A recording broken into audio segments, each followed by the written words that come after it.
Bonjour et bienvenue sur cet épisode de Maîtrise ta vie, un podcast où l'on échange avec des sophrologues et des professionnels des métiers du mieux-être, corps, âme et esprit.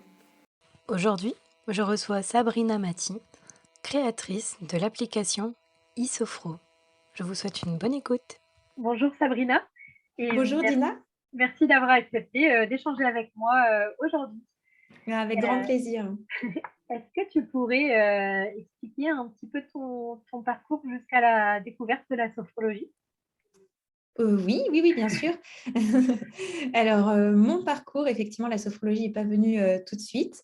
J'ai commencé en étant juriste. En fait, moi, j'ai fait des études de droit et mes études de droit étaient passionnantes et j'ai adoré toute cette période. Et puis ensuite, j'ai travaillé et le monde du travail s'est révélé être un peu difficile, notamment par rapport au sens de l'activité que j'avais. Donc, très vite, j'ai été chercher le sens dans ce que je faisais et ce que je pouvais apporter. Et donc, je me suis reconvertie assez tôt pour être professeure des écoles. Voilà. Ok. Et donc, j'ai été professeure des écoles pendant de nombreuses années. Tout s'est bien passé. Enfin, quand les choses s'alignent, voilà, j'ai passé le concours, j'ai eu le concours du premier coup, j'ai tout de suite eu un poste. Et c'était vraiment, je pense, mon chemin à moi. J'ai enseigné, c'était des années géniales où j'ai beaucoup appris des enfants. J'ai aussi essayé de transmettre des choses. Et en termes de transmission, justement, j'ai transmis des savoirs, mais pas seulement. J'ai aussi beaucoup abordé la confiance en soi, le bien-être, le stress, déjà sans même que la sophrologie fasse partie de ma vie. Je méditais à l'époque beaucoup. Et en fait, de mes méditations que je faisais à la maison, il y avait des choses que je me sentais prête à animer en classe avec mes élèves sur des 5-10 minutes. Et puis, c'est dans ces moments-là où je me suis aperçue que les élèves étaient très réceptifs, que ça leur faisait du bien, qu'ils se posaient, ils s'apaisaient vraiment avec les respirations, les petites visualisations que je pouvais proposer à ce moment-là. Quel âge Et avaient les enfants? moi, j'ai eu plusieurs niveaux. J'ai eu du C1 au CM2, mais la majeure partie des années où j'ai enseigné, j'ai eu un double niveau CM1, CM2. Donc, des enfants de 9-10 ans. Ça va. On va dire les enfants que du coup, je connais un peu le mieux aujourd'hui. Et justement, donc, ils étaient super réceptifs, mais en plus d'être réceptifs, c'est-à-dire qu'une fois que je leur avais fait découvrir ces petits moments de méditation, respiration en classe, ils me redemandaient. Donc, systématiquement, ils me disaient, oh, mais on n'a pas fait aujourd'hui ou ça fait longtemps qu'on ne l'a pas fait, ce qui est très agréable. Et ce qui, chez moi, a été un déclic où je me suis dit, mais en fait, les enfants ont un besoin, ils ont besoin de se poser, de s'apaiser, de se reconnecter. Et en plus, ils sont réceptifs. Donc, nous, notre rôle, et moi, c'est là que mon rôle a été un peu remis en question. Mon rôle n'est plus d'être professeur dans le sens transmettre des savoirs de mathématiques, français. Moi, j'ai envie plus de me diriger vers transmettre des choses qui soient des qualités de bien-être et de connaissance sur soi, de voilà, comment lire ses émotions, comment les comprendre. Et c'est là que petit à petit, il y a eu, donc après ce premier déclic, un premier changement, on va dire. Et donc l'année dernière, suite aussi à un déménagement, on a changé de pays, donc on a un peu changé de rythme de vie aussi. Et c'est vrai que dans ces moments de pause, on peut se poser plus de questions. Et moi, je me suis interrogée à ce moment-là. Et c'est là que j'ai pris la décision de ne pas reprendre en tant que professeur des écoles, mais de proposer aux enfants, alors je l'ai fait pendant toute l'année dernière en visio, de proposer des ateliers bien-être. Donc, j'avais un Feel Good Club et je proposais des ateliers voilà, où on parlait des émotions, on parlait de soi, de la colère, et on tenait aussi, je leur posais aussi beaucoup de questions et je les faisais écrire dans un journal. Parce que pour moi, l'écriture, voilà, pour l'enfant, c'est très important. Moi, c'est d'ailleurs quelque chose que j'ai replacé dans eSophro. Bon, et donc voilà, et donc c'est là que, ouais, parce que c'était important pour moi de le faire, de partager. Et donc à ce moment-là, c'est là que la sophrologie a commencé vraiment à prendre beaucoup de place. Parce que moi, à titre personnel, je venais d'avoir ma deuxième fille. J'ai traversé des moments qui étaient un peu plus difficiles. J'avais besoin d'une soupape, de trouver des ressources en moi. La méditation, j'ai cherché un peu plus. Et là, j'ai été voir une sophrologue et j'ai pratiqué beaucoup de sophrologie aussi toute seule chez moi. Et comme j'étais à ce tournant dans ma carrière, et là, je me suis dit, mais la sophrologie pour les enfants, c'est merveilleux. Il faut vraiment pouvoir diffuser ça, leur faire connaître. Et petit à petit, j'ai commencé à faire des petits jets de sophrologie dans mes séances de club bien-être, de feel good club que j'animais. Et les enfants, encore une fois, étaient hyper réceptifs et ça fonctionnait bien. Et très rapidement, c'est là que je suis arrivée moi aussi à choisir ma formation et à prendre vraiment ce chemin de la sophrologie, voilà, jusqu'à aujourd'hui, ne pratiquer que ça. Du coup, ta formation de sophrologie, quels ont été tes critères pour la choisir? Oui, alors ça, c'est très compliqué, effectivement. Ouais. Comme beaucoup de personnes, je suis allée sur les groupes Facebook, j'ai lu des choses sur Internet. Il y a beaucoup d'écoles, vraiment beaucoup d'écoles. Et la chance que j'ai eue à ce moment-là, c'est que j'ai vu une sophrologue pendant plusieurs semaines en direct, donc près de chez moi. Et j'avais échangé avec elle, je lui avais dit mon souhait, moi, de devenir sophrologue. Et tout de suite, elle m'avait envoyée redirigée vers des écoles avec des formations longues. Elle me disait, c'est pas parce que c'est un week-end par mois, parce qu'un week-end par mois, tu pourrais le faire de manière plus condensée, mais elle m'avait conseillé en me disant, c'est aussi parce que tu as des choses à intégrer et à vivre toi-même. Et moi, je suis entièrement d'accord. Donc, j'ai choisi effectivement une formation longue. J'ai choisi l'école de sophrologie de Montpellier. Qui est plutôt connue et qui a fait la formation en 2 ans. Son fondateur, Norbert Cassini, il a été formé directement auprès de Alfonso Queicedo il y a je crois, 30 ans. Et donc, je suis très contente du choix de cette formation. Mais effectivement, j'ai privilégié le long, mais aussi pour moi, me laisser le temps d'intégrer. Et comme la sophrologie, j'y allais pour les enfants, mais aussi dans mon chemin personnel pour vivre les choses, je voulais prendre ce temps-là. Ça me paraissait nécessaire. Donc, j'ai eu la chance d'être bien conseillée. Ça marche. Avant de nous lancer sur le vif du sujet en parlant de ton appli, je voulais savoir si tu as envisagé déjà peut-être des formations complémentaires à ta formation de sophrologie. Peut-être les as-tu déjà faites juste pour avoir une idée un peu de ton activité dans sa globalité, à quoi elle pourrait ressembler. Oui, oui, mais je comprends bien. Alors, oui, effectivement, j'ai dans l'idée de faire des formations complémentaires. J'en ai pas encore fait, parce que je voulais me concentrer déjà sur la formation, initiale et ensuite parce que je ne voulais pas non plus sauter les étapes. Je voulais me laisser le temps. Je pense qu'être en formation, pour moi, c'est quelque chose de nécessaire. Et je pense que j'aimerais m'accorder une formation peut-être par an sur des sujets variés. Bien sûr, au début, j'ai envie de faire d'autres formations sur l'enfant, voilà, parce que je vois qu'il y a des formations qui passent sur les enfants au potentiel, les enfants hypersensibles. Ça m'intéresse beaucoup, ces sujets-là, de me spécialiser vraiment là-dedans. Mais pour autant, pas pour le moment. Je pense peut-être plutôt l'année prochaine, je commencerai à en regarder. J'en ai pas. Alors, j'anime un groupe sur Facebook qui s'appelle Bien-être de l'enfant et sophrologie. Et sur ce groupe, on a des sophrologues qui souvent communiquent sur les formations qu'elles animent. Il y en a plusieurs qui ont l'air d'avoir des formations qui sont intéressantes. Et par le biais du groupe, on interagit. Donc, je pense que je me dirigerai vers ça dans un premier temps, vers ces Ok, personnes-là. ça marche. Du coup, l'application eSophro, comment elle a émergé dans ta tête? Oui, l'application Isofro, c'est vraiment un troisième bébé pour moi. Et l'idée est venue progressivement, très, très progressivement. C'est-à-dire que, tu vois, je te parlais d'un changement dans ma carrière, dans ma profession, avec des ateliers que j'ai commencé à animer en visio. En parallèle de ces ateliers, je me disais, c'est bien que les élèves puissent avoir les audios et faire aussi à la maison. Donc, très vite, j'ai eu envie de les rendre autonomes avec ça et de leur donner des audios, des choses à faire à la maison. Donc, j'ai commencé avec un site internet sur lequel, donc c'est Scholar Sophro, c'est relié à eSophro. Sur ce site internet, j'avais mis à ce moment-là quelques audios qui me venaient, des choses que j'avais envie de partager avec eux pour gérer son stress, expulser la colère. J'avais une séance qui s'appelait Expulser la colère, apprendre à se concentrer. Et en tout cas, grâce à la sophro, avec des mix de gym du cerveau, j'aime bien aussi ajouter un peu ça. Et j'ai commencé avec le site internet. Bon, le site internet a un peu fonctionné, on a eu des bons retours. Mais le truc, c'est que pour moi, un site internet, ce n'est pas accessible aux enfants. Donc, dans ce souhait de les rendre autonomes, c'est compliqué parce qu'un enfant ne va pas se brancher sur l'ordinateur, aller chercher le site, écouter la séance, et puis ça veut dire qu'il faut rester à proximité de l'ordinateur. Donc, je trouvais que ce n'était pas le meilleur support, le meilleur média pour communiquer mes séances pour les enfants. Et petit à petit, mais je me suis dit pourquoi pas une application parce que moi-même, en fait, la méditation et même la sophrologie, je fais, bien que j'ai vu pendant longtemps une sophrologue, je fais aussi beaucoup à la maison. Et j'aime bien le faire au moment où j'en ai besoin, que ce soit le soir ou le matin pour commencer ma journée, ou le soir, voilà, pour me sentir un petit peu mieux. Et j'ai toujours pratiqué avec des audios sur plusieurs plateformes, que ce soit applications, les plateformes de podcast. Et là, je me suis dit, mais si pour nous, adultes, ça fonctionne comme ça, pour les enfants, il n'y a pas de raison. Et au contraire, ça peut être beaucoup plus sympa.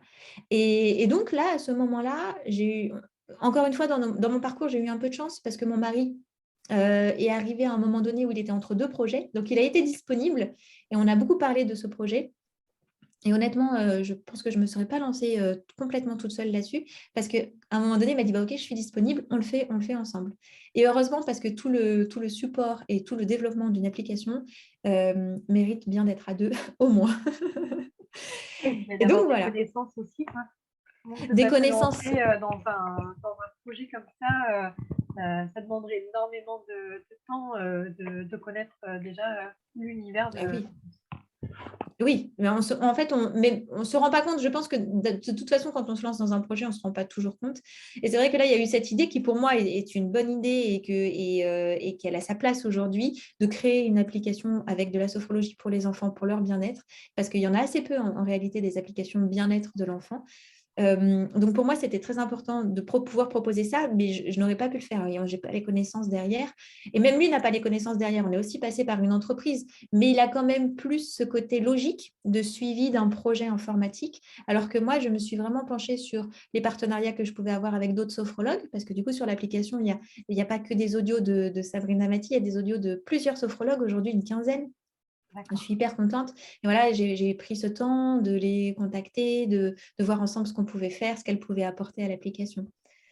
Et donc, voilà, bah, c'est plus long que de faire un bébé, une application, parce que du coup, on a mis 1 an à la mettre en place avant qu'elle soit disponible sur les stores.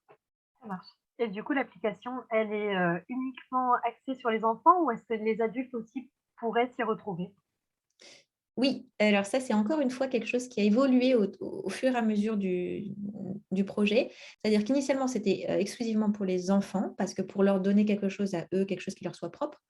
Après, il se trouve que la sophrologie n'est pas si bien connue. Et là, je me suis dit, puisque c'est le parent qui va télécharger l'application, et qu'en tant que parent, ça nous fait aussi du bien d'avoir des petites séances pour se ressourcer, et bien là, j'ai eu l'idée de mettre en place des séances pour les parents qui ont deux intentions, à la fois de leur faire découvrir la sophrologie, donc de mettre en place des choses qu'on peut partager en découverte, mais en même temps de proposer des séances qui soient liées à leur parentalité. Donc, je te donne deux exemples. Par exemple, sur l'application, on retrouve lâcher prise avec le quotidien de parents. C'est vraiment, voilà, après une journée bien remplie avec les enfants et peut-être pas une des meilleures parce que ça peut arriver, on a besoin de lâcher prise et là, dans cette séance, on est guidé vers ça. Et puis sinon, D'accord. enfin, il y a plusieurs genres. Il y a aussi d'autres pour se reconnecter à son enfant. D'abord soi-même, voilà, on va pratiquer une technique de sophrologie, une technique particulière où voilà, on est guidé. Donc, il y a quelques séances pour répondre à ta question pour les parents. Ça marche. Du coup, l'application, tu l'as imaginée comment? Donc on y retrouve, des séances de sophro, mais Oui. bien plus encore. Est-ce que tu pourrais peut-être juste donner, les grands axes de ton Oui, application? oui, oui, bien sûr. Oui, c'est vrai que c'est quand même une application. Je m'en rends compte Elle est bien, aujourd'hui. bien fournie, et super intéressante. Elle est, voilà, elle est bien fournie et c'est vrai que bah, la résumé, c'est effectivement pas que des séances de sophrologie qu'on retrouve dessus. Alors, moi, mon point de départ, on va partir de là. Mon point de départ, c'était de proposer, c'était de proposer des programmes. Initialement, c'était ça. Je me suis dit, la richesse de l'application, ce que j'ai envie de proposer aux enfants, c'est de pouvoir améliorer une thématique précise, un point d'amélioration. Donc, je suis partie de tous les mots d'enfants que j'avais pu entendre pendant mes années d'enseignement, de je n'ai pas de copains, j'y arriverai jamais, je me sens seule, ou même des choses, j'ai peur de perdre mes parents. Voilà, ça, c'est vraiment des choses que j'ai entendues. Donc, j'ai listé tout ça. Et à partir de là, j'ai créé des programmes. Alors, quand je dis programme, c'est plusieurs séances qui vont permettre de travailler sur une thématique. Donc, par exemple, on peut retrouver 7 jours pour excuse-moi, je vais retrouver le titre. 7 jours pour adoucir ma colère. pour gérer ma colère, 7 soirs pour mieux dormir. Tu vois, il y a des petits thèmes comme ça ou mieux se concentrer en classe. Voilà. Et là, on va D'accord. retrouver dans un programme plusieurs séances qui permettent de cheminer, de faire cheminer l'enfant. Parce que l'enfant, il a ce désir, mais comme nous, adultes, de s'améliorer. Et souvent, il a conscience. Donc, tu vois, 7 jours pour mieux gérer sa Ouais. colère. Moi, je suis vraiment partie de choses que j'avais déjà entendues avec les enfants. Les enfants ont conscience que parfois, ils se mettent en colère et qu'ils ne maîtrisent pas cette émotion qui est super forte. Et donc, j'ai eu envie de proposer les programmes. Donc ça, c'est un premier point, les programmes.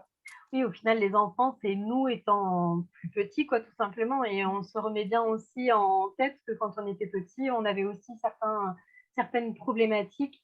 Et en effet, même si on était petit, on avait déjà une certaine conscience des émotions, de nos problématiques. Et du coup, ouais, je Oui, pense qu'un petit, oui, il peut facilement prendre l'application en main et se dire, tiens, là, aujourd'hui, je me sens pas bien ou je sais pas quoi et puis aller dans le programme et choisir tout simplement une pratique en fonction de son humeur, oui. ou du jour. Exactement, Mmh. exactement.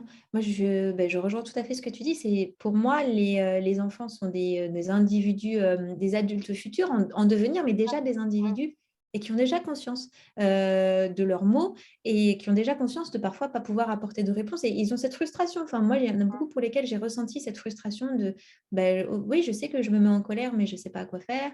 Il y a aussi les problèmes de jalousie, enfin la jalousie. Ouais. Souvent la jalousie fraternelle, par exemple, j'avais une élève comme ça qui était très jalouse, enfin, qui avait des soucis de jalousie avec sa sœur. Elle en avait conscience et elle en souffrait. Mmh. Et c'était, on va dire, elle qui était en position d'être jalouse, mais elle en souffrait et parce qu'elle sortait d'elle-même par D'accord. jalousie. Et effectivement, par rapport à tout ça, moi, j'ai eu envie de proposer ces programmes. Et comme tu dis, je pense qu'un enfant est tout à fait capable de prendre les choses en main et de suivre ses séances. Et puis l'enfant, c'est un peu ce dont je m'étais aperçue quand j'étais professeure, il est réceptif, il est à l'écoute de lui-même, peut-être un peu plus que nous en tant qu'adultes, parce que c'est peut-être quelque chose qu'on perd un peu. Et justement, s'il sent que ça lui fait du bien, eh bien, il y revient. Et il y revient naturellement. Donc, il y a les programmes. Ensuite, il y a les séances qu'on peut faire seul. Alors, parce que on peut avoir besoin sur un moment donné, on se sent un peu stressé de faire juste une séance. Il y a aussi beaucoup de séances qu'on peut faire de manière autonome pour l'endormissement. Ça, c'est pour moi, la sophrologie, c'est magique, c'est merveilleux pour l'endormissement, que ce soit pour les adultes et pour les enfants. Mais vraiment, j'ai voulu offrir un contenu assez varié pour l'endormissement des enfants. Je crois qu'il y a plus de 50 séances pour l'endormissement des petits voilà, sur l'application. Et ensuite, on retrouve effectivement des histoires et des blagues, parce que l'idée, c'était d'avoir une application bien-être, une application qu'on peut ouvrir quand on ne se sent pas bien, qu'on perd un peu, voilà, qu'on n'a pas trop le moral. Et on peut écouter une histoire sans avoir à se prêter à l'exercice de la sophrologie, ou aussi on peut écouter des blagues, parce que ça, c'est quelque chose que je pratiquais avec les élèves. Si on n'est pas bien, et ben, on écoutait quelques blagues qui nous font un petit peu rire ou voire juste sourire, et ben, tout de suite, ça va un peu mieux. Ouais, tout de suite, ça va mieux. Et enfin, pour finir sur ce qu'il y a sur l'application, et ce que j'ai voulu intégrer, je t'ai parlé des petites questions d'écriture. C'est quelque chose qu'on a réussi à intégrer dans l'application. Et donc, sur chaque jour, l'enfant qui se connecte à l'application, déjà va pouvoir répondre à son humeur. Voilà, comment tu te sens aujourd'hui, excité, très bien, en colère, frustré. Et ensuite, il y a une question qui lui est proposée. C'est soit de la gratitude, soit une question pour mieux se connaître, pour développer sa confiance en soi. Donc, ça peut être quel est ton dernier plus beau souvenir, quel est le moment où tu t'es senti le plus confiant en toi, raconte ce qui s'est passé. Enfin, voilà, des petites choses comme ça que l'enfant peut écrire ou directement sur l'application. Mais c'est bien aussi, moi, je préconise d'avoir le petit journal et d'écrire à la main, c'est hyper important. Parfois même, enfin, je pense que déjà, ne serait-ce que voir la question, ça émerge déjà un certain Oui, raisonnement dans la tête. Donc même s'il n'y a pas d'écriture, même si l'écriture serait vraiment l'aboutissement du truc, ne oui, serait-ce que de voir la question, ça émerge déjà un certain raisonnement dans la tête et ça peut déjà être bénéfique. J'ai mais beaucoup tout à apprécié, fait. j'ai beaucoup apprécié aussi donc les humeurs comme tu en parlais là juste à l'instant et le fait que ce soit vraiment ludique, dans le sens où, l'image en elle-même, c'est un émoticône qui appelle à cliquer Oui, dessus quoi, en fait, oui. ne serait-ce que par les bouilles, des petits icônes. Donc, Mm. cet aspect-là est vraiment bien réfléchi pour les enfants, je trouve. Ah, Oui. merci. Merci beaucoup. Ça me fait rebondir parce que ça, on y a pensé pendant longtemps à quel type d'application on voulait proposer aux enfants. Et quand je te disais, j'ai eu beaucoup des CM1, des CM2, donc des enfants de 9, 10, 11 ans. Et pour moi, je n'avais pas envie de leur proposer quelque chose d'infantilisant avec notamment un petit personnage. Ça, tout de Mmh. suite, je me suis détachée de ça pour essayer de proposer quelque chose qui soit du monde de l'enfant. Voilà, quand on l'ouvre, il s'offre, on voit qu'on est dans le monde de l'enfant, mais on n'est pas dans quelque chose d'infantile parce que je voulais que ces enfants qui sont dans la préadolescence souvent puissent accrocher et aient envie. Et notamment ces humeurs, tu vois, on y a beaucoup travaillé à choisir les bonnes émoticônes pour pouvoir, pour qu'elles parlent à l'enfant sans qu'il ait besoin de lire nécessairement voilà, la légende de l'émoticône. Donc, c'est intéressant d'avoir ton retour aussi là-dessus. Merci. Et ça me ça me fait rebondir un petit peu. Alors c'est peut-être, enfin, c'est complètement autre chose. J'ai vu sur ton site internet que tu proposais également un agenda. Un Oui, agenda, donc scolaire et carnet bien-être où, on retrouve un peu ces émoticônes et cette question par jour ex- ou d'autres activités et j'ai oui. trouvé ton agenda aussi, très intéressant pour les enfants. Je savais pas que tu proposais ça en plus et je Oui. pense que ça vaut le coup d'œil, ce petit agenda-là. Je pense qu'il est vraiment très complémentaire à ton application. C'est aussi ce que je crois. Et oui, merci, merci d'en parler. Effectivement, quand tu as émergé l'idée de l'application, si tu veux, au début, j'avais ce site internet et je cherchais aussi à offrir des outils aux enfants. Donc, j'ai commencé par faire ce petit agenda. En fait, je faisais un petit agenda mensuel avec la question, la citation et une petite bulle sophro un jour sur deux pour voilà, toujours faire découvrir la sophrologie aux enfants et dans cette dynamique de bien-être.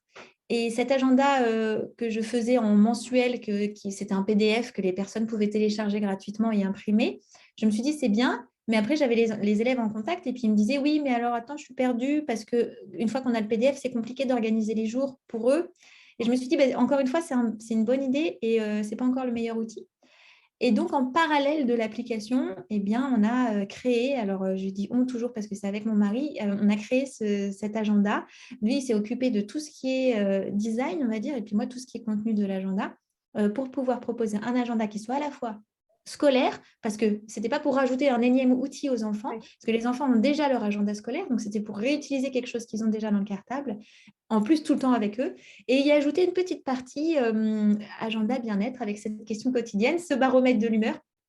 Pour moi, il est hyper important. Moi, j'ai deux enfants. Ma petite est trop petite, elle a 18 mois, donc on n'y est pas encore, mais ma grande, elle a 4 ans. Et ça fait bien un an et demi qu'on commence sur comment tu te sens et qu'on parle des émotions, voilà, comment tu te sens maintenant. Qu'est-ce que tu ressens voilà, parfois elle me dit, je ressens de la tristesse, de la fatigue. Elle fait l'amalgame, elle pense que la fatigue, c'est un peu de l'émotion, mais parce que chez elle, ça génère des choses. Mais tout ça pour dire que l'humeur, on doit tous les jours se connecter à son humeur. Et si on arrivait à faire avec les enfants que ce soit un rituel, quelque chose de naturel, on gagnerait pour plus tard. Mmh.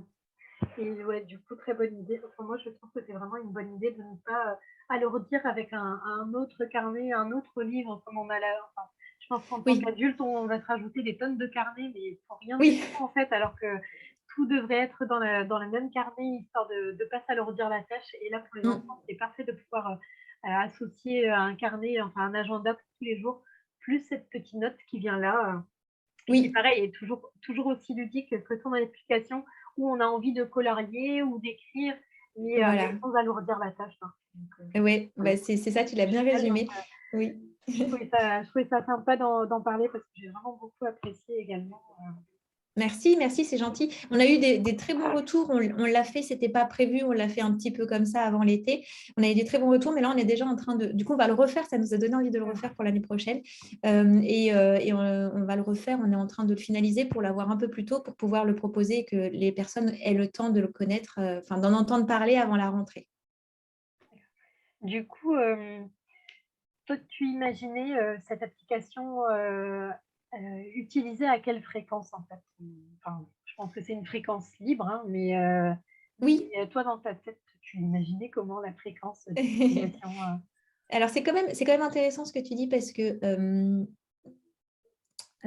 Pour moi, la sophrologie, moi j'ai choisi la sophrologie, mais je ne dis pas que c'est le seul outil. Ça peut être de la méditation, ça peut être justement tenir un journal et s'y tenir. Pour moi, ça fait partie des habitudes de vie qu'on devrait avoir au même titre que se brosser les dents. Voilà, que se brosser les dents. Alors, je ne dis pas que ça doit être 3 fois par jour ou même tous les jours. Je pense que, voilà, on dit que faire une séance de sport tous les 2-3 jours, c'est un bon rythme. Et bien, je pense que c'est un peu pareil avec la sophrologie. C'est entraîner son esprit, ou en tout cas pas que son esprit, parce que c'est voilà, entraîner son corps et son esprit à retrouver un état d'apaisement, un état où on se sent bien, mieux, et aussi s'entraîner si jamais on choisit des choses dans la sophrologie pour performer, pour s'améliorer, voilà, s'entraîner à toujours essayer d'être la meilleure version de soi-même. Donc la fréquence, pour les enfants, c'est compliqué d'introduire quelque chose et de le mettre en place tout de suite tous les jours. Bon, après, je te dis ça, mais j'ai beaucoup de mamans qui me disent, depuis qu'on a découvert l'application, c'est eux qui demandent tous les jours leurs petites séances. Ouais, ouais. Parce que, comme je disais, je pense que quand ça leur plaît et qu'ils sont dans une phase, parce que j'imagine qu'il va y avoir des phases, que ça va être un peu cyclique, quand ils sont dans une phase où les enfants demandent, il faut y aller. Donc moi, j'imaginais plutôt 3-4 fois par semaine. Mais ensuite, si jamais c'est une séance pour s'endormir le soir, mais ça peut être le rituel de tous les soirs. Et ça, Ouais. c'est déjà, voilà, on a dans les séances du soir, il y a vraiment de la sophrologie pure, plus ce voyage imaginaire pour amener l'enfant vers l'apaisement et vers le sommeil. Mais il y a la sophrologie avec ses idées de respiration, plusieurs techniques qui sont proposées à chaque fois. Et je pense que ce qui est proposé même au moment du coucher s'ancre, va rester pour les enfants. Oui, donc voilà, je dirais ça. Je dirais 3-4 fois par semaine, c'est une bonne routine et je souhaiterais que les enfants prennent ce rythme. Mais tous, hein, même nous en tant qu'adultes. Oui, c'est ça. Au final, c'est vrai que des fois, on a envie de se dire, ouais, c'est une nouvelle habitude, il faut le faire tous les jours, mais en fait, ça devient presque une contrainte. Alors que oui, on Oui, pourrait se dire que tout comme le sport, on pourrait le faire déjà 3-4 fois dans la semaine et ce sera déjà super bénéfique. Après, oui, si en plus, c'est top, mais ne pas se mettre une contrainte supplémentaire à le faire tous les jours. Mais oui, une fois de temps en temps dans la semaine, ce sera déjà un sacré changement. Ouais, c'est oui. intéressant que tu le vois comme Oui, ça. parce qu'en plus, je pense que la sophrologie, ça suffit à en avoir tous les bienfaits. Alors, parce que nous, quand on fait de la sophrologie, ce qu'on entend et ce qu'on dit souvent, c'est il n'y a pas de miracle dans la sophrologie. C'est pas une séance et voilà, je vais être quelqu'un de zen, qui se connaît, qui est connecté à soi. Non, c'est faux. Mais c'est au fur et à mesure que les choses évoluent. Et plus on va pouvoir en faire, et mieux on va se sentir dans notre quotidien. L'idée, c'est de pratiquer un peu de sophrologie à différents moments de sa semaine pour que ce soit quelque chose qui se globalise dans tous les moments de notre vie. Ouais, Pour les enfants, je pense que c'est plus facile. C'est pour nous, parents, que c'est moins facile de s'accorder 3-4 séances par semaine. ouais, d'accord. Après, donc, les personnes qui alimentent ton application, tout à l'heure, tu en as parlé, tu as environ une quinzaine de sophrologues déjà qui t'apportent Oui. leurs différentes. Tu les choisis en fonction de ce qu'ils ont à apporter comme histoire. Oui, ça dépend, ça dépend. Alors, au début, j'ai contacté des personnes qui étaient intéressées déjà par l'enfant et notamment par le biais du groupe Facebook dont je te parlais tout à l'heure, où il y avait des sophrologues. Et donc, on avait cet intérêt commun de l'enfant. Et puis, au fur et à mesure, je me suis concentrée sur les personnes spécialisées dans la sophrologie pour l'enfant et l'adolescent. Donc, c'est un peu comme ça que j'ai sélectionné, on va dire, les personnes. J'ai aussi contacté des personnes qui avaient des choses déjà diffusées, notamment peut-être sur YouTube. Et je les ai contactées voilà, en leur expliquant que je trouvais ça génial et que j'aimerais bien, si elles étaient d'accord, qu'on puisse aussi mettre ce type de contenu sur l'application. Et là, dernièrement, je recherchais pas mal de comptes sophro parce que donc, les comptes sophrologiques pour les enfants, c'est une porte d'entrée qui est super. Bon, moi, je ne suis pas spécialisée, tu vois, on parlait de formation. Ça, c'est une formation que je ferai volontiers et même plusieurs fois. Parce que les comptes sophro, c'est vraiment comment, dans l'histoire, on va pouvoir glisser des éléments de sophrologie. Et l'enfant, n'a pas l'impression, il est juste guidé dans l'histoire. Et dans l'histoire, voilà, il n'a pas l'impression de pratiquer pour faire de la pratique en soi de sophrologie. Et ça, j'ai cherché, oui, spécifiquement des personnes qui proposaient ça pour leur demander si elles étaient d'accord pour en mettre sur l'application. D'une manière générale, j'ai vraiment des réponses positives et beaucoup Ah, j'imagine. d'enthousiasme des professionnels qui me disent bah, oui, bah, volontiers. Et puis dernièrement, maintenant que l'application est diffusée, j'ai aussi des personnes qui me contactent pour me dire est-ce que vous avez besoin. Et ça, c'est super chouette parce que c'est l'idée. C'est que ça devienne une plateforme où on puisse avoir plein de séances. Il n'y a pas de limite pour moi dans le contenu qu'on peut proposer aux enfants. Au contraire, plus c'est riche et mieux c'est pour eux parce qu'ils ne vont pas avoir ce sentiment d'avoir fait le tour. Et je n'ai pas envie Ah ouais. qu'il y ait ce moment-là. Ouais. Et donc, voilà, si on me contacte pour me dire qu'on a envie de proposer des choses, il y a toujours pour moi du contenu à proposer.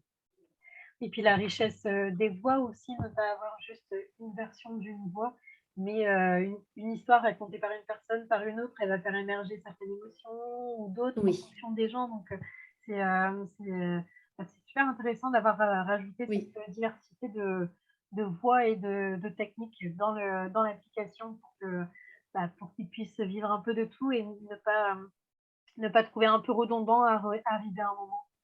oui. Oui, connaissant les enfants et les enfants aujourd'hui, c'était aussi ça, voilà, d'avoir quelque chose. On sait que parfois, ils peuvent avoir un engouement pour quelque chose qui ne dure pas parce que un effet de lassitude.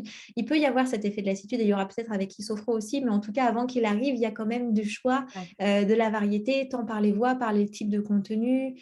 Donc oui, c'était ce souhait d'arriver, d'avoir quelque chose de très riche pour les enfants, parce que leur vie aujourd'hui est tellement riche qu'il faut que pour qu'ils accrochent à quelque chose pour leur bien-être, ce soit riche aussi. Oui, ça c'est sûr. Juste, Sabrina, si tu as quelque chose d'autre à partager par rapport à ton application, tu vois quelque chose que j'aurais pas abordé. Non, écoute, je crois qu'on a fait le tour, on a dit pas mal de choses. Voilà, aujourd'hui, moi je suis très contente. Ça fait 3 mois maintenant que l'application est disponible et je suis très contente du nombre de téléchargements qu'on a, des utilisations et de tous les retours. Ce que je peux dire, c'est que comme toute nouvelle application, mais de toute façon, on travaille en continu dessus à l'amélioration, qu'il ne faut pas hésiter à nous dire s'il y a des bugs qui sont détectés, parce que comme on est dans l'informatique, il y en a, ça arrive. Là, on travaille sur un en ce moment d'ailleurs. Mais en tout cas, l'application, elle fonctionne, donc les enfants peuvent l'utiliser en attendant pendant toutes ces corrections. On est hyper disponible. Moi, je le suis. Ça me tient à cœur d'avoir cet échange avec les personnes qui utilisent l'application. Donc voilà, il ne faut pas hésiter à nous contacter. On est sur les réseaux pas mal parce qu'aujourd'hui, c'est facile de communiquer comme ça. Donc, sous Issophro, que ce soit Facebook ou Instagram. Et aussi sur le groupe que je nommais de Facebook, Bien-être de l'enfant et sophrologie, on a aussi pas mal de personnes qui ont l'application et ça va permettre petit à petit d'avoir des échanges sur le contenu de l'application dans ce groupe aussi. Ok, ça marche. Du coup, Voilà. je mettrai ces liens en dessous et cette page Oui, Facebook, c'est toi qui l'anime également, hein, c'est ça? oui, tout à Ok, fait. très bien. Du coup, je la mettrai également en dessous parce Oui. que ça peut être intéressant d'aller jeter un coup d'œil, voir qu'est-ce qui se passe là-bas avec les enfants. On essaye de partager dessus et puis là, jeudi, donc dans 2 jours, on fait le premier live avec une sophrologue qui anime une petite séance pour faire découvrir la sophrologie aux enfants. Donc l'idée, c'est que voilà, on l'a proposé aux personnes présentes sur le groupe, il y a beaucoup de mamans, majoritairement des mamans, de dire venez avec vos enfants et on fera ça une fois par mois, un petit live avec un professionnel ou un sophrologue ou un professionnel de l'enfance. Il y a pas mal de coachs parentaux aussi qui pourront répondre aux questions. Voilà. Donc je te donnerai les liens. Je t'en prie. Merci Sabrina pour cet échange et merci d'avoir d'avoir créé cette application parce que je pense qu'elle va faire plein d'heureux là. Enfin, j'aime beaucoup le principe de cette application, je t'en ai déjà parlé. Oui, Ouais, mais c'est merci. chouette d'avoir imaginé ça. Merci beaucoup. Voilà, ces retours, c'est hyper précieux et c'est très encourageant. Et merci de m'avoir reçu pour échanger sur tous ces sujets. Merci d'avoir écouté cet épisode. En description, tu trouveras les différents liens pour suivre ou contacter notre intervenant du jour. Je te retrouve très vite pour un nouvel épisode. Passe une délicieuse journée.